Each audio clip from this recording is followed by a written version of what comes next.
Bonjour à toutes et à tous, bienvenue sur votre chaîne d'information régionale, c'est Grand Littoral TV. En ce mercredi 17 avril, on démarre comme toujours par vos prévisions météo, avec aujourd'hui d'abord des nuages bas, du brouillard ce matin dans la région.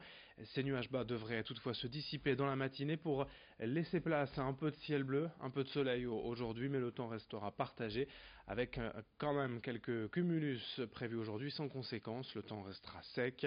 Aujourd'hui 13 degrés à Boulogne et à Calais, 14 degrés à Dunkerque. On en reparle bien sûr des prévisions météo juste après ce journal. Pour démarrer cette édition, une journée de recrutement de la gendarmerie nationale hier matin à Calais, une session d'information au pôle emploi de la rue Molien afin de présenter les métiers de la gendarmerie, les formations ouvertes disponibles et les types de concours possibles. Au total, aujourd'hui, il existe plus de 400 formations, du gendarme à l'agent administratif et technique, en tant que motard, maître chien ou agent du GIGN. Les postes sont très variés et la plupart de ces métiers sont accessibles sans diplôme préalable. Les formations internes suffisent à intégrer la gendarmerie. Avec près de 10 000 recrutements à l'année, la région des Hauts-de-France est celle qui fournit le plus de personnel à la gendarmerie nationale. Explication au micro de Marine Kijek. Chez nous, il y a 180 formations. Dans chaque formation, parce que c'est un tronc commun par formation, il y a des sous-formations. Donc au total, il y a 480 formations chez nous. Ça va du motard au maître chien, GIGN, sauveteur en montagne. Et l'avantage, c'est que tout est ouvert à tout le monde. Et depuis 2 ans, c'est ouvert. Il n'y a plus de barrière au niveau des femmes. Tout est ouvert à tout le monde. Il y a des femmes en gendarmerie mobile, au GIGN, il y a des femmes partout. Ouais, voilà, et justement, le but de ma présence aussi ici, c'était aussi pour attirer un bon nombre de femmes. Dans cette édition est également l'info régionale puisque la première unité pour détenus violents vient d'ouvrir à la maison d'arrêt de Sequedin près de Lille, annoncée par l'administration pénitentiaire en novembre dernier après une série d'agressions de surveillance ces derniers mois, notamment à Vendin-le-Vieil. Ces cellules particulières sont en cours d'installation dans les prisons françaises. Déjà 3 sur 10 prévues sont utilisables ici à Sequedin. Dans ces UDV, unités pour détenus violents, les prisonniers ne peuvent rester que 3 mois maximum et déjà les syndicats de surveillants évoquent le manque de sécurité de ces cellules, pas si différentes des autres en fait selon eux. Se pose aussi la question du manque de formation des agents pénitentiaires. Explication au micro de Margot Sey. On est pour ces structures, mais qu'on donne les moyens, aux agents de travailler en toute sécurité. Parce que le problème, c'est qu'aujourd'hui, le compte n'y est pas, que ce soit au niveau du matériel, des équipements que les agents sont censés avoir, de la formation. Parce qu'il faut savoir qu'on leur a demandé, ils ont 3 jours de formation. Ça veut dire qu'au bout de 3 jours, on est capable de gérer des détenus qui ne sont pas gérables sur d'autres établissements. Donc c'est difficilement crédible de travailler dans ces conditions. On l'a dénoncé localement, on l'a dénoncé aussi au niveau de la direction interrégionale, qui franchement, je pense, se rend pas compte de la situation. Ils ont complètement occulté la partie sécuritaire de l'unité. Et après, nous, on est reçus également demain pour en parler au niveau de la direction de l'administration pénitentiaire. Retour sur le littoral avec des images. D'abord, une image bien connue de la côte d'Opale. À Sangatte, comme partout ailleurs, en haut de la falaise, les blocos de la Seconde Guerre mondiale menacent de s'effondrer, dont celui-ci particulièrement perché près de la descendrie. Depuis toujours, la falaise subit l'outrage du temps, l'érosion naturelle, l'assaut des vagues, des pluies, du vent. Le trait de côte recule et les blocos du mur de l'Atlantique sont condamnés à tomber ces dernières années. Le béton était apparu peu à peu. On aperçoit bien désormais la structure du bloc, mais face aux menaces d'éboulement, la plus grande prudence est de mise dans le secteur. Mieux vaut ne pas s'aventurer aux abords et surtout au pied des blocos. Des images signées à Sangatte, Louis Caillé.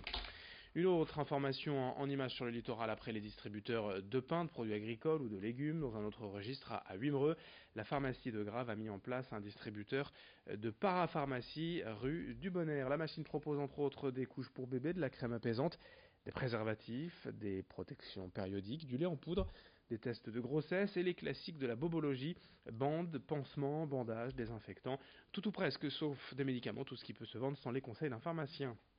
Ce distributeur sert surtout à dépanner en cas de manque ou d'imprévu. On enchaîne avec la phrase du jour sur Grand Littoral TV.